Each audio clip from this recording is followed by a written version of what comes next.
Good afternoon, everybody. Welcome to Tahseen Consulting's session on expanding to the GCC as an Indian startup. Uh, if you've been here before, you would know that this is the fifth session of our free webinars, where we try to demystify the UAE and the GCC region for Indian startups and founders who would be thinking of taking their first steps abroad. So this started with us thinking a couple of years ago as to why don't more Indian startups take the plunge and enter markets like the UAE and in the broader GCC. So we spoke to some of the larger startups in India, your large unicorns and unicorns, and we got some similar feedback from most of them saying things like, we don't know too much about the market. There's not a lot of information that's freely available.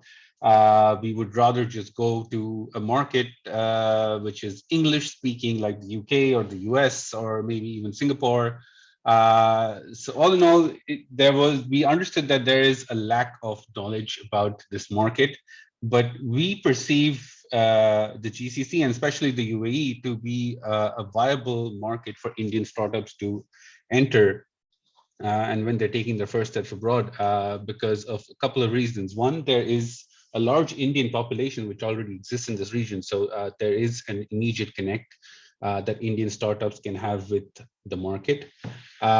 Secondly, the UAE specifically serves as a launching pad for the rest of the region. So your GCC into wider MENA region, across the Middle East and North Africa, and deeper into Africa as well.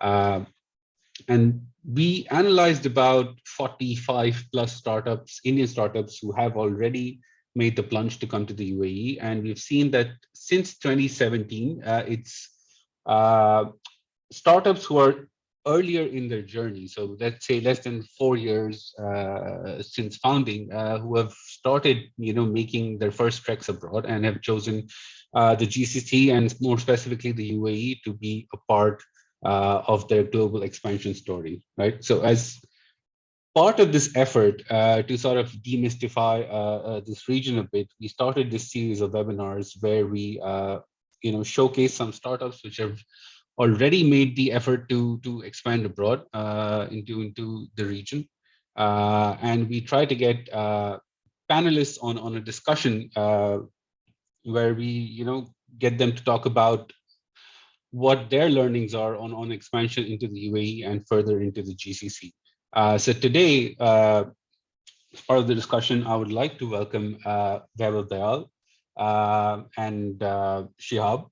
So hi, Vaibhav. Hi, Shihab. So Vaibhav is the CEO. Robert. Hi, I can hear you. That's Hi. great. Hi, Shihab. You are audible as well. So I would like to introduce them a bit.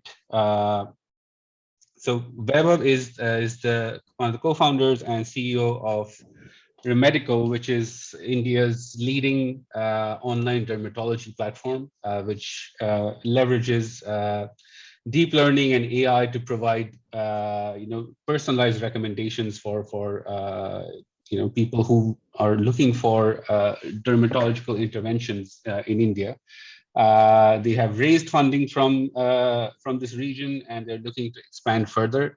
Shihab is the CEO and founder of ShopDoc, and they are also making their first steps into the UAE with a metaverse platform for primary schools to set up metaverse clinics.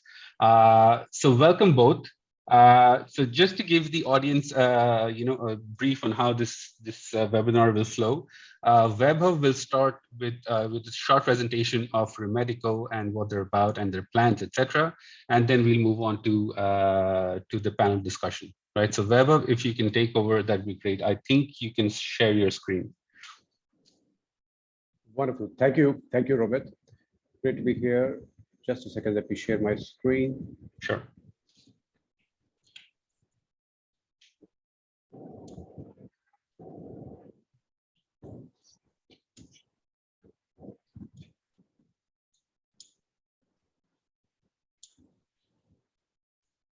Right. So I hope my screen is as visible to everybody as it is to me. Yep. Great. So first of all, thank you. Thank you for the opportunity. Wonderful to be here with this audience, talking about UAE, a country, a region where I've actually done a lot of work in the past.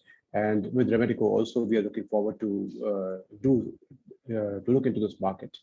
So Remedico is, it is that people have there are a lot of people with a lot of type of skin problems. Okay, now these pictures may be a little gross to see, but this is reality. Okay, people have these issues and they are spread all across. We talk about India, they're spread all across the country, right from Northeast Arunachal Pradesh to Kashmir to Kerala to everywhere. Do we have enough doctors like that who can deal with this? The answer is intuitively, it is no, right? There are only 12,000 dermatologists in India, and the population is, everybody knows, and it's a moving number. It always keeps growing. So it is so what Remedico does is it takes a dermatologist to your home through your mobile screen, through your laptop screen, the app, web, whatever, right? And it is we look at the person not through so much of video consultation, which is otherwise very much involved, but we have taken a different tack that when you go to a doctor's clinic, the doctor asks you certain questions. We have templatized those questions, right? So we ask you those questions. We ask you to share a selfie of yours. Okay, if the problem is in the face and it's face or whatever, and that is looked at by our doctors, and a prescription is given to you. So put simply, we are connecting the patient with the doctors. Given that it's a large market, it's it's a fairly exciting place to be in. 2/3 of our customers actually come to us for acne, right? And talking about Middle East, as you can see that our customer is anybody who has a skin. Middle East is a wonderful market. A lot of people over there, over population more than 10 million. There is of course a large expat population, and while the healthcare in general is pretty good, but these are the kind of issues which do not necessitate a person to visit a doctor just like that. The person remains in a dilemma for quite some time, whether to go to a doctor or not. That is where Remedico steps in, where we sort him out wherever he is. So something I've already touched, that whether one has dandruff, whether it's skin, acne, dryness, rashes, etc. These are all the skin problems which can be treated online, right? It does not, for these problems, if you walk into a doctor's clinic, it does not offer any additional significant advantage in terms of the medical care. The medical process which is there can very well be done online. So let's take advantage of that. And as I mentioned earlier, in India, there is one doctor, one dermatologist for every 100,000 people. Even in US, there is only 3 dermatologists every 100,000 people. So these specialized streams of medicine like dermatology, by and large, do not have sufficient number of practitioners anywhere in the world, really. My purpose here is just to give you a brief idea about what we do, so that to sort of put things into context. And then, we will be happy to talk more about UAE and the agenda. We all have been there. Whoever is under 20 in this audience can, of course, just watch. But otherwise, everybody who is above that, we have been there. All of us have had these problems, and when these problems happen, they are actually quite unnerving, right? So it needs a solution, but most of the people, they don't really get a solution. They just live with it, basically, right? So with Remedico, there is a chance for people to today in the world, it is about every problem is an opportunity area, right? Whether the problem was solved earlier or not, right? We have picked up this problem. This is an opportunity area because otherwise, by 90% of the cases, it was not even solved earlier, right? So how we do it, that is the problem. But how we do it, it's a simple thing. We have a questionnaire, right? The question is templatized and is specific to, whether the person is coming for acne or he's coming for moles or warts or coming for rashes or whatever. So each of these conditions, we have a templatized set of questions. You answer the questions, you take a selfie, put it there. It's simple. It is unlike a video consultation. You don't even have to wait for the doctor to come in, signalize the time and all that. You can do it in the morning, you can do it in the night, anytime, right? Now, when you do that. After that, after some time, within the same day, within the same 24 hours, you get a prescription or a treatment plan, what we call from the doctor. Based on that, we have our own skincare products like medicated moisturizer, medicated face wash, sunscreen, etc. You can buy that, although you are under no compulsion to buy only our products. If you want to buy a product from outside the market, you can do that. And then through the app, there is a dedicated support and follow-up that anytime if you need, if you feel that something is going wrong and or you have a question for the doctor, when you put it in the app, the answer comes right back to you. So simple model like that.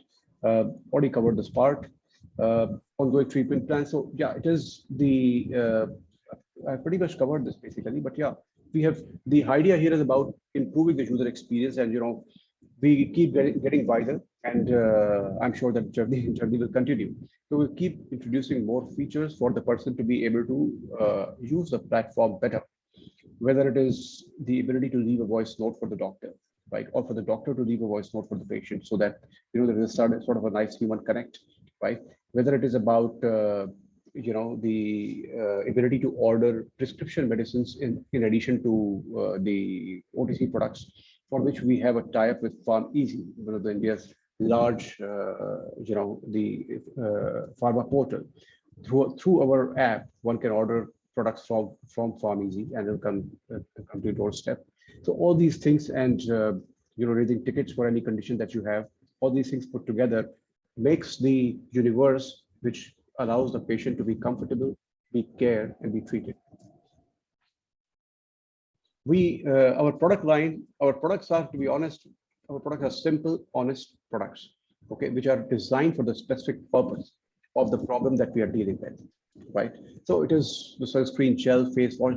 How it is different from a normal sunscreen, because this is medicated, it is especially recommended for people who are going through these skin conditions, right? As I said, we don't make it compulsory, or we don't put extra weight for people to buy our own products. They should have a choice. They have a choice. So 35% of our customers actually buy our products. But interestingly, 60% of people who buy our products, they come back, right? And of course, we enjoy a fairly healthy gross margin on products. So that is who is the customer. So as I said, the customer is, of course, primarily anybody who has a skin and he has a problem with their skin. But talking about India, it is our primary age group is 15 to 35. While some, intuitively 35 looks too old to have these kind of skin problems. But it is interesting that, even at 35 or even 40, we see a lot of patients coming, a lot of customers coming who have these problems. Our median age is actually 24, right? We have, while there are a lot of customers below 20, but that is the area that we need to do better to be able to target them, because our primary mode of reaching the market is through social media, and there are restrictions in targeting the younger population, the population below 18. So that is the area we are innovating. We are doing better. We are trying to do better.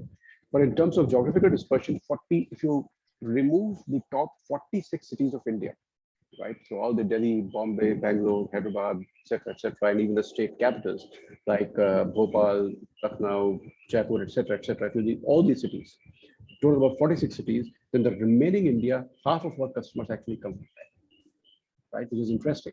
As somebody who's sitting in Northeast, it shows the phenomena that those are the underserved regions, right? In terms of the kind of care that our customers need. And therefore, there is an opportunity gap over there, something that we are connecting very well, filling very, very well. So this is a sort of a brief overview of what Remedico does. And we have, over the years, actually, through our practice, we've been in operation for about 4 years or so. We have a lot of data, because as I said, that our way of operation is that we ask you a templatized set of questions with multiple choice answers. Right, so it's all structured data. We ask you for a selfies, which is the image data, right?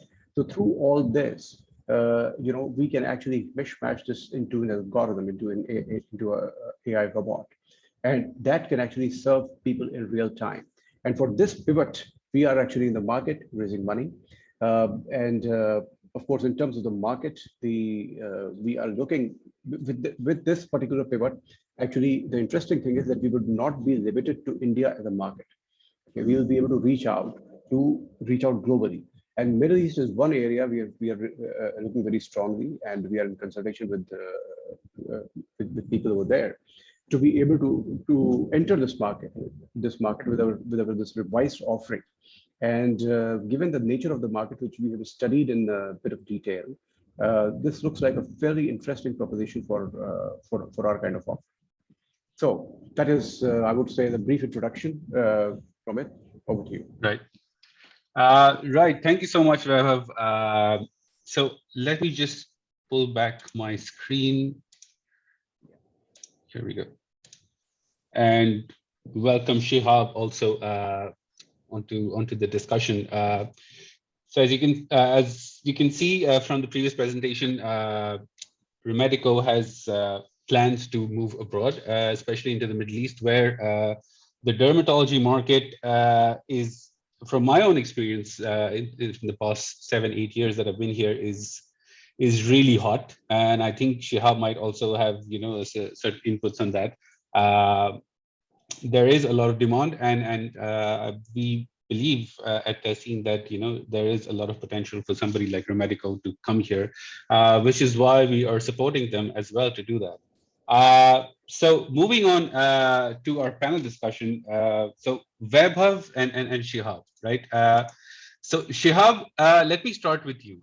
You have recently, announced your plans to launch a metaverse clinic, the first in the UAE. Right, and you are an Indian-based and a India-founded startup.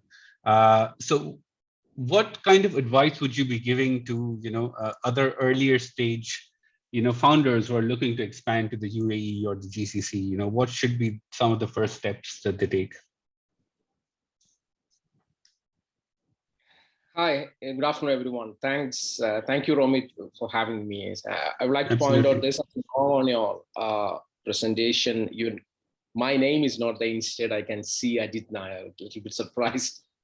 Oh yeah. Okay, sorry. Okay. Yeah. Okay.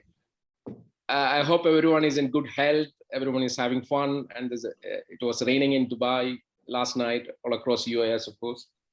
Yeah. Okay. Before I start, I would like to tell you, everyone in this webinar, coming back to Dubai is not like unlike other startups entering a new market. This used to be my home for about 15 or 17 years. I was here. I worked in different companies. I lived here. My family were here. And the first time when I came in 1994, and then I lived about 17, 18 years before I moving out to Europe and Australia and back to India to build ShopDoc.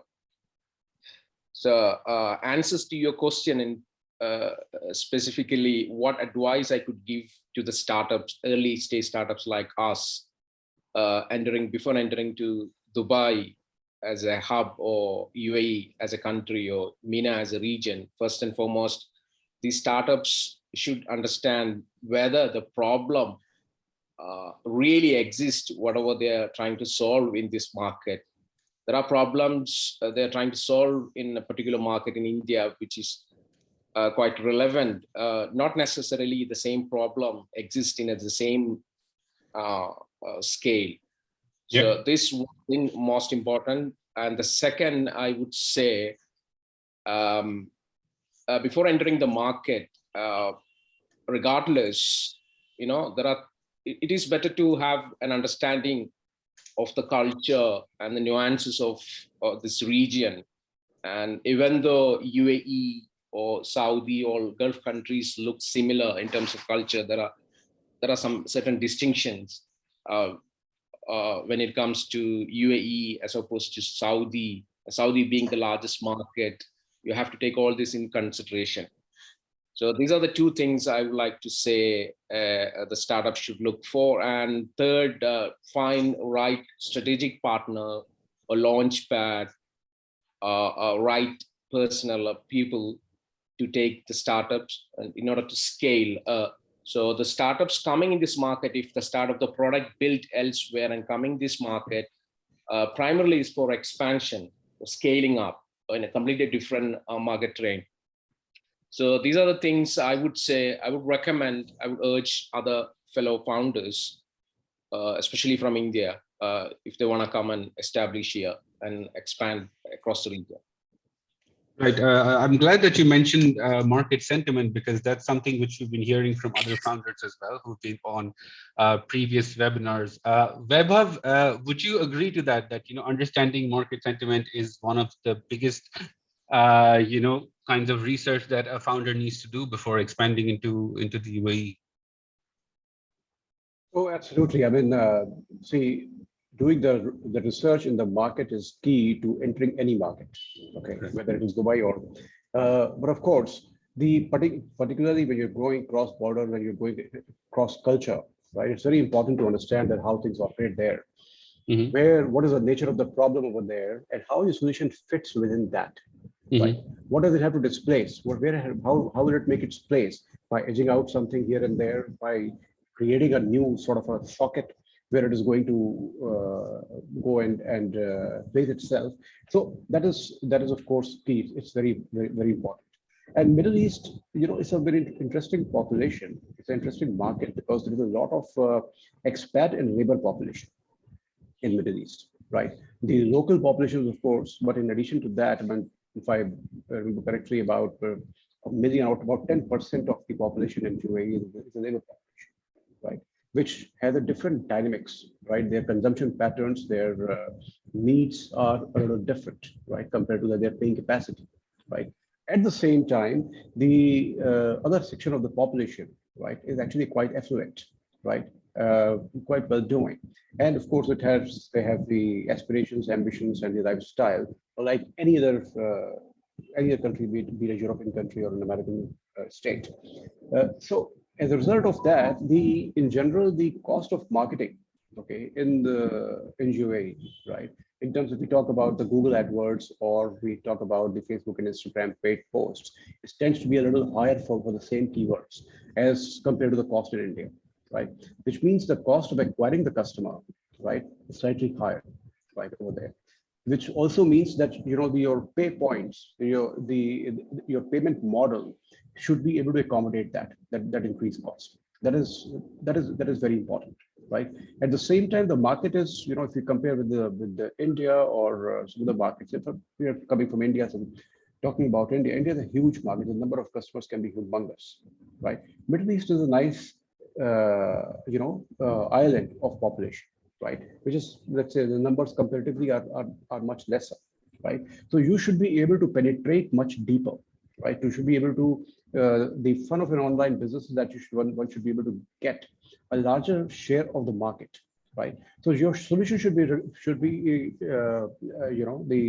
relevant for that actually. So I think these two factors, particularly the cost of marketing, the cost of reaching the customer, particularly if you're doing it online, right?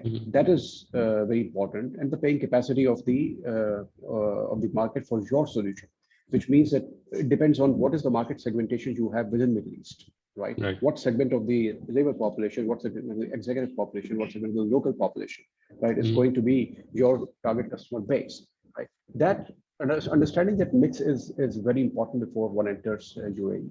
And of course, today it has a great infrastructure and the culture of supporting new businesses. Absolutely. And there, of course, has been a lot of discussion at the government level between UAE and India regarding that. And there is a lot of excitement and a lot of encouragement for the Indian startups or Indian companies in general to come into Middle East. Of course, many of these things, like is a sort of a moving vehicle. So they're evolving as we speak. But yeah, in general, there is a buy-in for Indian companies to come, and there is a sort of a welcoming attitude over there. Right. I'm glad you mentioned, the cost of acquisition of customers, because that's typically, something which an interested investor would ask, as one of the first questions to startups whom they're looking to invest in. Vaibhav, since you have raised funding from the region, is there advice that you would give to other Indian startups who are looking for investment here? I mean, there has been a lot of increase in interest from VC funds and other funds. I mean, typically you have your large sovereign wealth funds, but they invest, in much later stage tech companies, right? Once they have already crossed, that unicorn status. And there are other venture companies as well, right? So, is there something that Indian startups can do to sort of get GCC investors more interested in the opportunity in India? Romit, the questions to me? To Vaibhav first, and then maybe you can take it up as well. Okay. Yeah. So, I would say that my experience with Remedico and with my previous venture, okay, with Middle East and UAE, actually the excitement about an Indian startup I find is much more over there, right? In India, we have a problem of plenty. Okay, there are plenty of startups, there are and even more plenty of investors, right? Everybody is investing.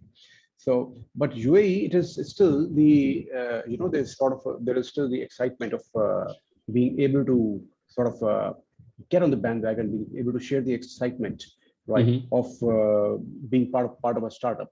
So I find whenever I have had these conversations with the investors over there, I found the level of excitement, the level of energy to be much higher. Of course, on the larger front side, of course, there are some the larger funds have done very well, whether it is ADIA, Abu Dhabi Investment Authority, and some of the other funds like Mubadala and all. They have, of course, not in UAE, but otherwise from the region, Vision Fund, right, in partnership with SoftBank. So just making waves. But in UAE, my own limited experience has been that while there are funds, but it is more of the ultra high net worth individuals, right, who are more in number, okay, and with whom there could be more exciting conversations. Funds are still the process of figuring out exactly their wherewithal and their mode of operation and the sectors and how much focus they should give to India and all that. But at an individual level, as an investor, it is India is high on everybody's mind share. So coming from India there actually sort of works as an advantage in a way, right? If you're from India, okay, you carry a certain level of credibility to at least to initiate a conversation. After that, of course, you are on your own. Of course. So overall, it's exciting, and I'm sure with time, 10 years back when I was for my previous startup, when I was raising money, and I got a lot of business from Middle East, but the investment discussions were not as sprightly as it is today. Right. So it shows that things are moving in the right direction. So extrapolate that another 4 or 5 years from now, I'm sure it will be much more exciting region coming with much more activity. Right. Shihab, would you sort of agree to that the investing sentiment for GCC investors in Indian startups is so much better now than it was a couple of years ago, and is trending in the correct direction? Yeah, certainly. I absolutely agree with Vaibhav, what he said about this. Yeah. If we look at UAE investment communities, when it comes to startup investing 10 years back, and this has grown quite significantly. And to any Indian startups who is looking to raise funds, if they are early stage in startups, I would recommend since UAE professional angel networks, the presence of such institutions are very low in comparison with India. And, if raising funds from HNI networks, it is much more easier. And when it comes to late stage startups, yes, there are sovereign wealth funds, Abu Dhabi funds, and even the the presence of VC community is not, I guess, non-existent in this part. Though there are LPs, limited partners for all the VCs, big VCs are here, sovereign wealth funds are here. For early stage startups, try to get in touch with, try to network with the HNIs rather than professional angel networks. I hardly see any professional angel networks here. Quite a few. I could count less than 10 probably. Yeah. And for the VCs, the global VCs, they don't even have a presence, though there are many LPs from this region. So in comparison with India, it is still quite small. So the startups who are looking to fundraise from here, if they are early stage startups, like I said, get local partners and network with HNIs and ultra high net worth individuals, or the large business owners who've got multiple interests, and getting into professional angel networks. It's not that easy, and the fund size, I mean, the number of funds are quite small. Yeah, this is what I would like to share when it comes to funding. Yeah. Right. Since we're talking about investors, everybody in this community has is quite aware of the funding winter which is ongoing right now globally. It's we get to hear news every day of startups having to cut employees or ultimately shut down because they are not getting any further funding, right? Is that something that you're seeing on the ground? How bad is it out there currently in the market for Indian startups, especially for those who want to go abroad? It is to me. Questions to me. Yeah, Shihab, you can take this up first. Yeah, I don't think early stage startups should worry about this window funding. This is for already sort of established startups looking for Series A, B, C, or those rounds of funding. Early stage startups still should look for HNIs and other angel investors and build the product, build the technology, or build the business in that level. So yes, there would be a ripple effect, to say, because a fear, sentiments persist that startups boom is no longer, that is over. So that is there. I'm seeing that. It has affected us also. And I know the startups who are affected and struggling to raise funds. And we see in the press over 12,000 people have been laid off in the last few months in India alone. So, globally, big tech firms are laying off. Of course, there is a window, but for the early stage startups, I don't think it is much to worry. Let's focus on building the product, validating it, getting the early traction, and things will, of course, there are problem exist. And this is a short-term setback, we can say that. So it should not pull back anyone in terms of building a startup or expanding it or pursuing their dreams in entrepreneurship. Right. There are challenges, at the same time there are opportunities. Right. Vaibhav, do you think this is the night is always darkest before dawn? Is that where we are in terms of startups raising funding in the market right now? Yeah, to echo what Shihab was saying, I also feel that sometimes it is better to just deny the problem. Okay, so don't recognize the problem, and that is the thing.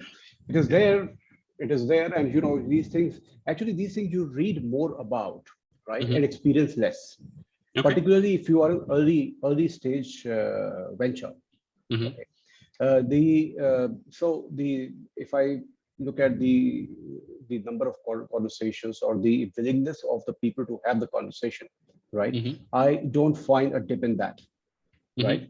When it comes to writing a check, of course, there is always a great amount of scrutiny over there, right? But in general, the structure of the funding market, structure of the investor market is like a flat pyramid, right? Which is the base at the seed level or entry level stage is actually much wider. A lot more investors are there in that, right? And for their propensity to invest is a function of two things. One is the business climate in general, okay, which ensures their cash flow, which they channelize into market, and the second is the potential of exits, right, in the chosen space. And neither of the two things are dimmed by these cycles in the market, right? So therefore, the propensity of investors to invest at the seed stage or before an organized series stage, right? That is, I would say, is high. But importantly, but it's still not to deny the problem completely. This cycle actually comes every few years, right? And this is the thing about entrepreneurship, that you have to be able to figure out your ways of surviving. So these are great times to actually figure out that how you cut down your expense. Take a look at where the expense could be lower without compromising on the efficiency. Reallocate your expenses, reallocate your budgets. So from that point of view, it's a it is there's a certain useful purpose it serves, but it is that the ventures which are at a certain stage. I'm talking more about the ventures which have gone Series A, Series B, and going for a Series C or D, right? For them, this climate is, I would say, tougher. It's it is better for them to continue in the same if they are Series B, then they continue with the Series B for some time, right? Because they're the large ticket investors. They are directly impacted by the cross-border money flow and the monetary policies and everything, right? So there, the storm is a little more in the peak-up where they are, right? While in the stage of the ventures that we are talking about, I mean, if you're raising Series A, just call it pre-Series A. So, so that's why not to tiptoe on that sentiment. Right. But beyond that, just keep going. Right. I really like your analogy of a flat pyramid, and I agree that at the stage that we're talking about early stage startups, the base is fairly wide. To change the track a bit, Shihab, you have started or are in the process of launching the first metaverse clinic for schools in the UAE, and that just comes on the back of the announcement of the Dubai metaverse strategy, which was announced fairly recently. How important do you think is it for startups who want to come to the region, and specifically UAE, is to engage with government objectives, or to align with government objectives, or to partner with government-linked strategic investors, to enter and scale in the GCC? Yeah, well, when it comes to UAE government in particular, this government is far ahead in terms of strategizing and creating a framework which is more favorable to the latest emerging technologies or the futuristic initiatives, as we have seen over the years. And when the reason why we come to Dubai, there are multiple factors, and one of which being because of the favorable infrastructure, favorable launch pad, and also the way we're going to schools. And I'll give you a little background and context why we choose this particular vertical or particular project. Because the past couple of years, we've been serving customers or patients in southern India, which is our product. Our service is mainly about offering value-based, preventative-focused primary care. So from that experience, while validating our product, and we've got so much of learning when it comes to preventative healthcare. So we have a culture inherently been over the years. What we practice is curative medicine rather than preventative medicine. So people wait till they get sick and start treatment. So I'm a big fan of preventative medicines. And when I started ShopDoc and trying to reach out to people and create awareness amongst the communities and building communities and push these narratives, push this message of preventative medicine, one of the hurdles we face as a team, as a company, as a founder, is lack of awareness and the culture and the behavior.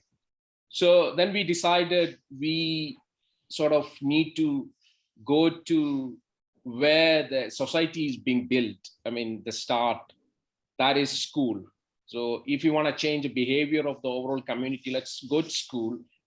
And then we promote our preventative healthcare services and create awareness amongst students.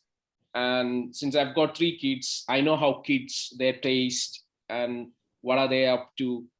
Now the kids, as we can see, they are spending more time on games, on the gamified platforms. So then we decided, yes, let's start a primary preventative clinic for school and in the metaverse. So UAE being as a country and Dubai as a city or hub, so they promote all sort of futuristic initiatives. And when we look at the schools, it comes to the modern infrastructure, the familiarity with being exposed to all sort of new or technologies much higher in comparison with India. So we decided to launch the metaverse platform for the schools in UAE at first, and simultaneously we will also launch selective 100 schools in India as a pilot run, and which happens to coincide with the UAE government's metaverse strategy. So we are so fortunate in terms of that coincidence, and at the same time we want to leverage it, we got to capitalize it so that we could accelerate our launch as well as the growth. Yes. Right. So I would agree with that. In our own experience, when we talk to tech companies or startups who have unique products or new technology to bring into the market, the UAE government and especially in Dubai, they are very eager and very open to meeting. There's not a lot of barriers or artificial barriers to even having a meeting with government agencies or bodies when there is a possibility for that technology to transform some aspect of life in the country. Vaibhav, is that something which you see very differently in India?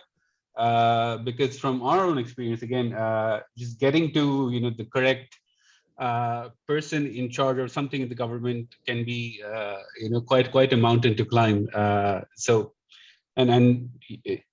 would you agree that aligning to the government objectives in the UAE and GCC is a viable entry point into the market? See, talking about governments in any country, okay, in general, it is always challenging and mystifying, right? And at the same time, amusing, right? You have interesting conversations, but it's like running on a treadmill. You keep having conversations, but you're going nowhere. Okay. We see that in India all the time, but to be fair to the government, there is a far more openness and willingness in the government in India today to have the conversations.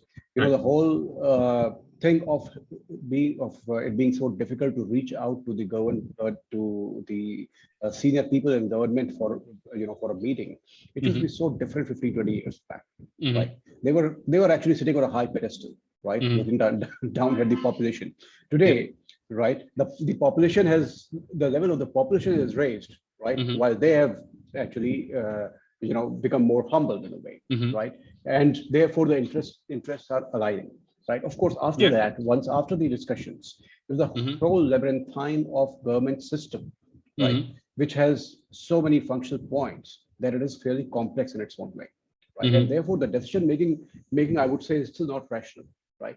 In my experience with the governments overseas, actually I have found it simpler. So I've done a lot of work in UK with the government, and there actually the ability to the response from the government side I found much better. Although it's known for its own blue-blooded bureaucracy.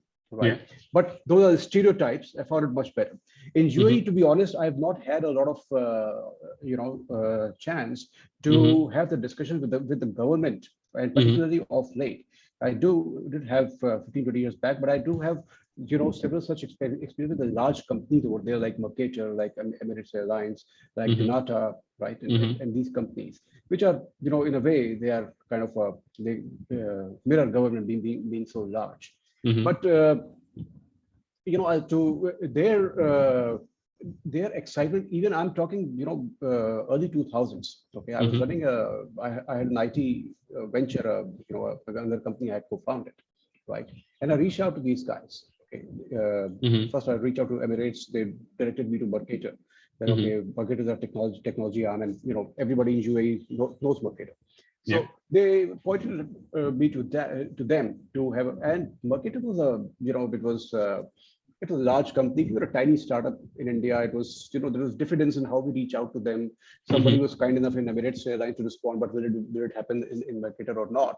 Right? Somehow we found, that somebody decided in the world, and I was very surprised. I was on a trip to UAE that time, and we were driving to airport on our journey back, right? And I got a call, right, on my Indian number, right, and the person said that I'm the secretary to the this guy, the administrator of Marketo, and Mr. Charles would like to meet you.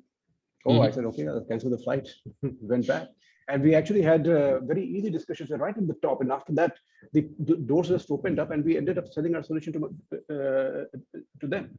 Right. Now, as I said, that I do not have the direct experience of the government over there, so I have parallel experience of large companies. Right. Right. Government experience tend to be similar. Yeah. But I would say that you could tell me, tell us that how it is that with the government today in UAE, that I hope it is much more open. It is very open in our experience, and as you mentioned, not just with government, but with government-linked entities. As you mentioned, Emirates Airlines, they are very, very open to talking about new technology which has potential for disruption. So it's a market which is really hungry for new disruption because there is a lot of space for disruption, and also because the UAE provides such a perfect launch pad to spread the product to the rest of the region as well, right? Because the next 1 billion people who are going to use the internet are going to come from Middle East and Africa, right? So the market potential is huge, and Dubai specifically offers you reach for startups or for tech companies to hit those 1 billion people who are going to join the internet in the next coming years. Right. So as I mentioned at the top of my, of the webinar, that we identified, 40 plus Indian startups who have come to the MENA region over the past few years. Most of them just come to the UAE. A handful of them expand to Saudi, and we just know of maybe one or two that have gone beyond into places like Egypt. So in your experience, maybe Shihab, you can take this up first. What are some of the challenges that sort of Indian startups face when they come to UAE and want to expand to the rest of the region? Yeah, okay. So I would like to add one thing in the last questions. Sure. I mean, see, over the decades, the UAE has positioned itself, as a place where the technology, the new technologies built elsewhere and come here for the consumer and sort of re-export or resell to the market across the region. So there is a paradigm shift in terms of how the government looks at, in a way that now UAE, the Dubai in particular, want all the technology companies come here and build technology from here. So rather than bring technology which were being built elsewhere, and as opposed to, so that change is gonna create a lot of opportunities for the companies to establish a base here, even for the startups. So that is the encouragement from the government, or the government entities, even from the top leadership, the vision, the direction going towards that that side. Come and build here. Right. So that is a great thing. Yeah, and when it comes to sorry, go ahead. No, sorry. That is why the initiatives like 100K coders and metaverse companies to build products and services from here, all sort of things happening as we see. And answer to your questions, this question, the startups or companies come here, make a base in Dubai or Abu Dhabi, and they're finding extremely difficult to expand across the region, especially Saudi Arabia is the largest market. It's not that easy to penetrate that market unless we have a real, understanding of that market, the behavior, the demographics, the culture, and all sort of things. This is very, very important. So UAE as a market the demography. It's a very cosmopolitan, large number of diaspora, especially, and across the region we've got about, I think, 9 million Indian diaspora. We can leverage that when it comes to go to market, and how we design our products and services, and how we acquire customers. These all help. But when you go to Saudi, the large percentage of population are the nationals, and when you go to further North Africa region, it's completely different. So the company coming here, expanding to across the GCC, wider MENA region, things to understand is understand culture, understand the demographics, understand what people really need, how they are different from the UAE communities, the population as a whole, all these things.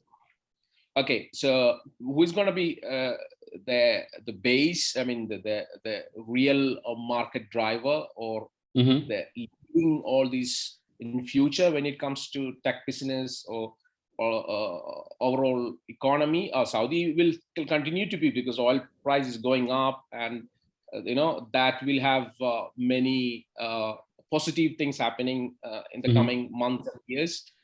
And so since UAE has got a great infrastructure, which is, I would say, that 20 years ahead of Saudi, so you're gonna leverage that. You're gonna attract more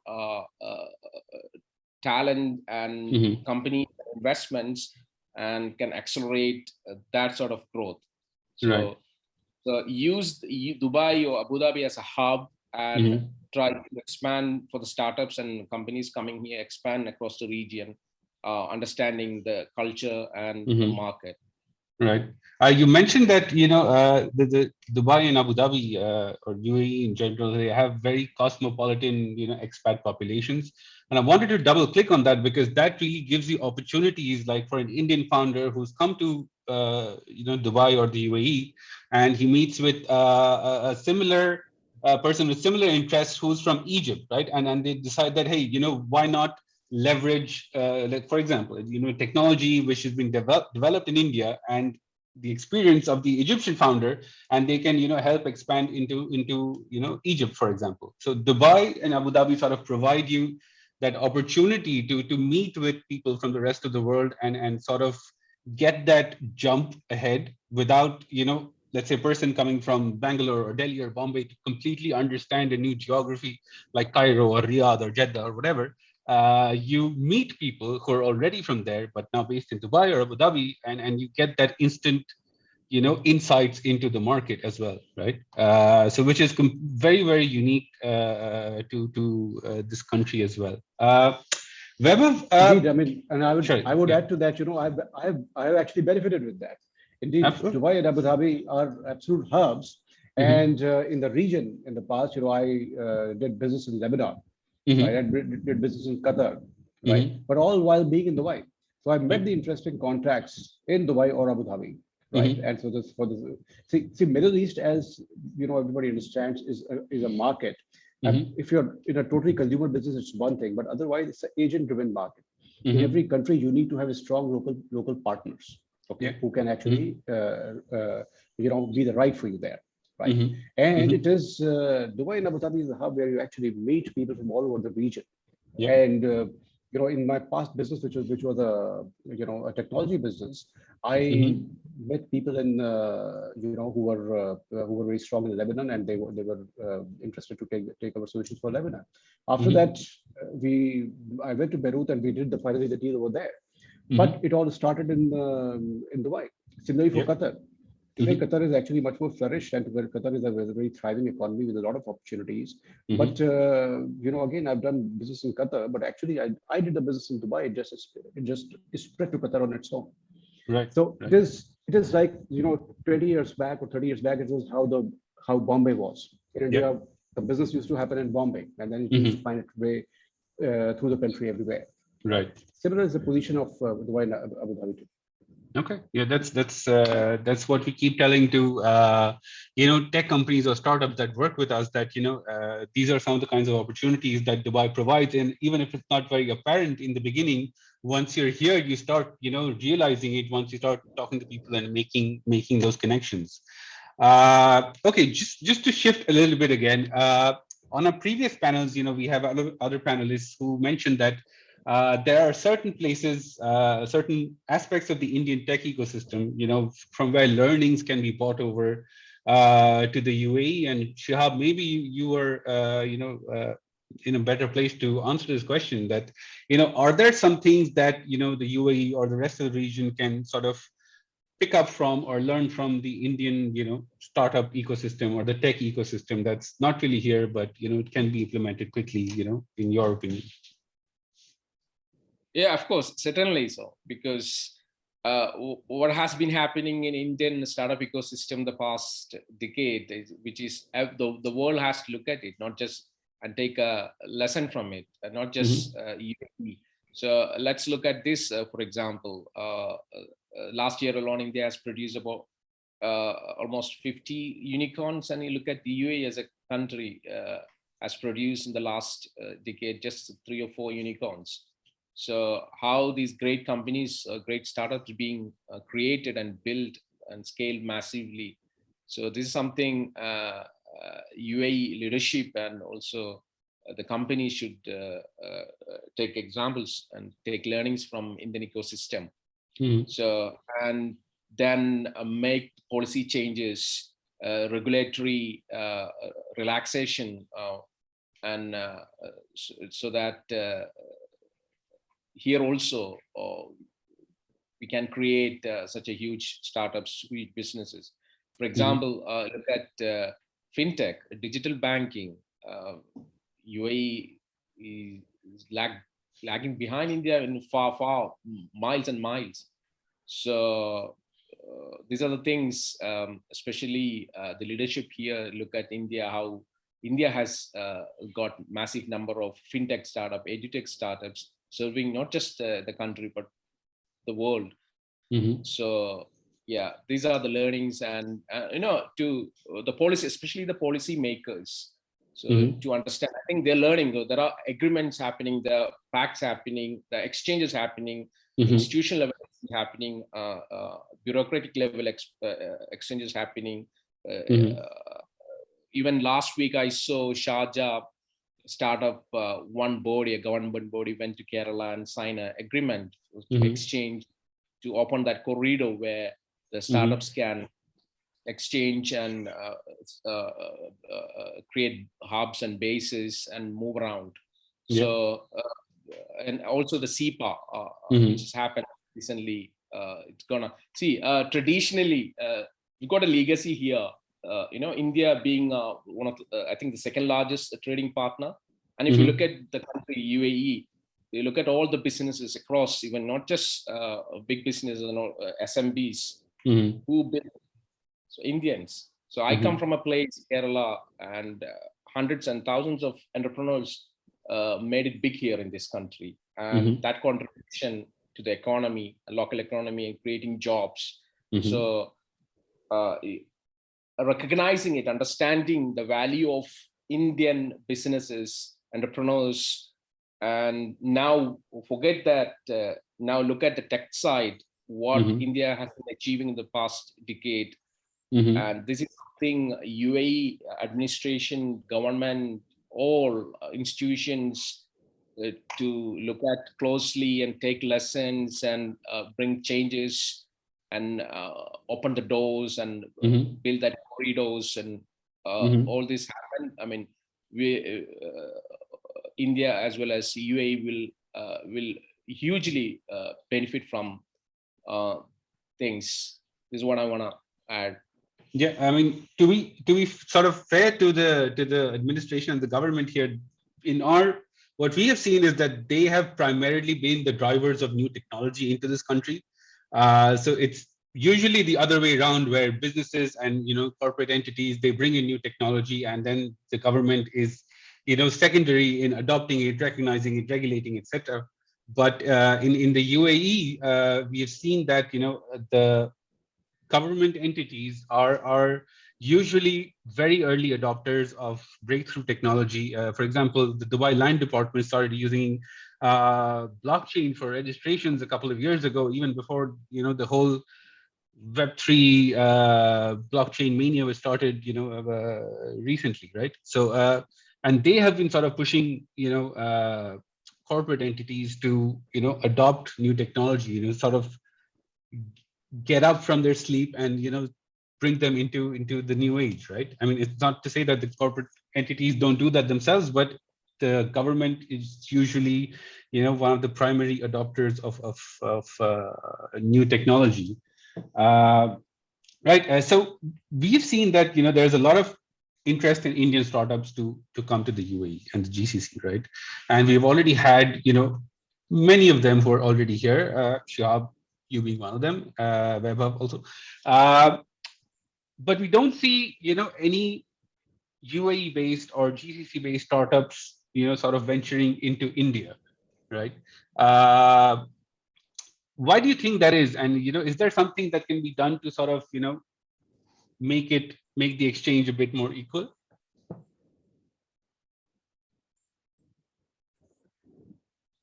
Vaibhav, you want to take that? Sure, let me go. Yeah, no, see, it is, there are a lot of UAE businesses, okay, who are, of course, operating in India, right? Businesses. Yes. Talking about startups, okay, a startup has to see, like any other business, it has to see where it is entering, right, and how, right? In India, India is a large market, very large market, that is a good part. But at the same time, today, at a general level, India is, not so underserved, okay, at a general level, right, in any particular area. So let's say whether you have a medical business starting in UAE and you want to come to India, right? The chances are that there will be 10 other businesses startups who are already operating in that space. If you are a business which is into furniture or furnishings, etc., you want to come to India, the chances are there are quite a few players already. So the question is less about the company startup from UAE coming to India, right? It is what differentiator they have in place, which is defensible in a large market like India, right? Large market which is already in a way supplied.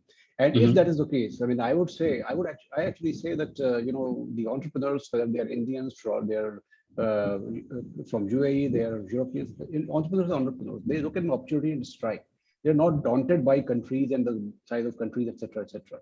Right. So if an entrepreneur in UAE who has built a business there, right, who built a startup there, and he finds opportunity in India, he will strike out. He will strike out. The question what you are raising is still relevant, but it is more relevant from the government point of view. That what policy framework tweakings can be done to make it more encouraging for UAE startups to operate in India, which I think the SIPA is an attempt in that direction, right? The guidelines are under that are still evolving, but at least there is an affirmation of intent on both the sides that Indian government, the UAE government is pushing for UAE startups to be able to enter India, right? Indian government is affirming the intent that, of course, we welcome that. But beyond that, it is a question of, that what differentiators they carry when they come. Right. We've seen under the SIPA agreement, they formed the UAE India Startup Bridge, which again primarily aims to bring Indian startups to the UAE, but there's intention to get that flow on the other side as well. Right, Shihab, any thoughts on this as to why don't more foreign players come into India? I mean, I'm not talking about your large tech giants like your Googles and Twitters, but I understand. So India is a highly complex market, and let's look at some of the large startups originated from this country. For example, Kareem or Souk. They've all been acquired by big tech firms from the world. I mean, global tech firms. So. Other startups, I think there are not much startups who are capable of entering Indian market because the competition is going to be really tough, and there are much more sophisticated startups with better solution who understand India are already there. That could be one of the reasons. And it is. I haven't really looked at when it came to my mind why UAE startups don't go to India and expand. It is, it is interesting thing. So immediately what came to my mind is Souk, Kareem, and other startups, if you can name, and they're not. I mean, they've been acquired before they expand to secondary. Kareem expanded to across the MENA region, but they didn't go to India. They went far up to Pakistan, but they didn't enter in India. Right. So, yeah. So I mean, that is also again a function of when Kareem, if they were thinking of going into India, but the market was already being served by people like Ola and Uber, right? And now there are many more other players who are serving you in different cities. You have somebody called Blue Smart, you have Meru, who's been revitalized, right? So and a few more other players across the country. So it might be a function of those things as well. Because I don't see any startups in the UAE so far have built a solution, a product which is much appealing to the Indian market and really needed in a way, and they don't have that capabilities. I would say the UAE startup ecosystem is still new, far behind Indian ecosystem. So yeah, this is what I want to tell about this particular. Right. It might take a combination of maybe an Indian founded company or getting investments from Indian venture funds to see to serve a market which is underserved in India. So there's a lot of factors into play before we see that happening, but hopefully we do, right? Okay, gentlemen, just to sort of end on a slightly lighter note.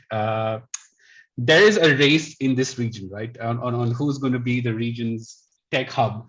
The UAE and specifically Dubai have been, far ahead of the rest of the region as well.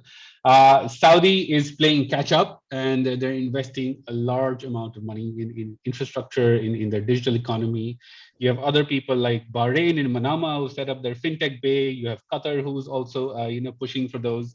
So, do you think that the UAE or even Dubai is going to be sort of a victim of their own success because everybody is going to be trying to replicate what Dubai has done? Or do you think that Dubai already has, or the UAE has such a head start that it's always going to be far ahead of the competition, where other people might take over in certain niche sectors of the economy, the digital economy? See, digital economy in general is a function of ideas, right? And not so much of infrastructure, though of course there is a technology infrastructure required, right? But it's so much of ideas. So in digital economy, actually replacing somebody who has an early mover advantage is a bit counterintuitive. Okay, you can displace the entity with the early mover advantage, provided you can innovate better. Right. Okay, and they stop innovating. Both the things go together, because just because one is innovating, the late entrant is innovating, that does not mean that the first entrant is not innovating, right? Yeah. So it is that UAE with the kind of UAE has been very open in terms of attracting the intelligence pool from all over the world, right? It attracted a lot of talent from the Western countries, particularly UK and Europe, and it is so. So it is not that the thinking was not that we know everything, right? But thinking was we'll do everything, right? But we'll find the right people to do it for us. So therefore, the zeal or the ability to innovate, I don't see that reducing. And Saudi Arabia is doing that today. That is great. It will basically expand the market. It will expand the region as a business destination, rather than causing a detriment to one compared to the other, unless the the one which already has an advantage sort of gives it up, which is unlikely. So you're saying that the pie is going to become bigger instead of it being a zero-sum game where. Exactly. Shihab, do you see something similar happening? What does the future look like for this region? Yes. When it comes to digital economy, going to be the leader in this region. Of course, I would say I would pick Dubai and Abu Dhabi, UAE as a country. So though the physical infrastructure this country has built, like Vaibhav said, it's not much to do. I'll probably say, it has to do something. I mean, for example, to attract the right talent. Okay, I don't think the right talent will prefer Riyadh or Manama or Doha rather than Dubai or Abu Dhabi. So the whole ecosystem, the startup ecosystem, the technology ecosystem should have the right people in place, right people. Okay. So the right talent, of course, would love to come live because this country offers better lifestyle. Okay, more relaxed laws, and it is not as strict as Saudi or any other part of region. So this gonna will contribute. This gonna contribute to building this ecosystem, and I'm sure the next 10 or 20 years, UAE is gonna be the leader for the digital economy in this region. So, yeah. So, and the most important thing, how the leadership look at it, how the leadership is proactive, how advanced their thought process, how they're implementing, how they're creating policies, how they're delegating the right set of second layer of leadership to take this vision further ahead. So these all. So just look at the leadership and look at the leadership around this region. So this makes just look at the leadership and the vision this country has had the past 3-4 decades and how the country's been transformed. The leadership's still there, and the second layer of leadership is much more sort of proactive. So the leadership and the infrastructure that can attract the talent and the lifestyle this country offers, plus relaxed, liberal, even though absolute monarchy, the liberal rules and regulations in this country offer, because UAE is going to be the leader in digital economy in the next 1 or 2 decades, unless something drastic happens in Saudi. Or, right. So attract the best people to get the best talent to grow your digital economy. I think that's an ideal place to end this discussion at. So for other founders or people interested in the audience, what we do as a company is we help tech companies, either they be tech giants or earlier stage startups, to sort of help get their footing into the UAE. We help you with staking out opportunities in the region, finding you partners, helping you get in touch with regulators, setting regulatory narratives. We help you understanding what this region is about and what you can do to sort of align yourselves with government objectives, right? And we help you with sitting down with regulators. In case you're a very disruptive company where regulations are not really existent, we are the right people to reach out to. Vaibhav, Shihab, thank you so much for joining today. It was really, really interesting to hear from both of you and your insights from the region. I'm sure people who have attended would, go back wiser and be more interested to know what the UAE and the region is more about. Thank you so much. Thank you very much. Thank you. Thank you, Vaibhav. Thank you. Thanks, Shihab. All right. Thank you, gentlemen. Goodbye.